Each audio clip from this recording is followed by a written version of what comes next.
14 जून 1928 हा दिवस बाबासाहेबांच्या आयुष्यातील एका अशा कार्याचा आहे ज्याबद्दल फार कमी लोक बोलतात।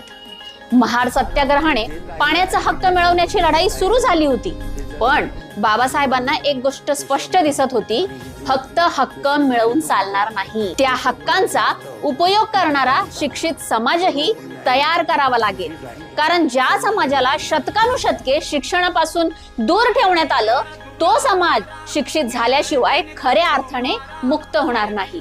आणि म्हणून 14 जून 1928 रोजी मुंबई येथे बाबासाहेबांनी डिप्रेस्ड क्लासेस एज्युकेशन सोसायटीची स्थापना केली। पण त्या काळी एखाद्या गरीब बहिष्कृत विद्यार्थ्याला शिकायचं असेल तर पैसे नाहीत, राहण्याची सोय नाही आणि अनेक ठिकाणी जात सांगितल्यावर खोलीही मिळत नव्हती। ही वेदना बाबासाहेबांनी स्वतः अनुभवली होती।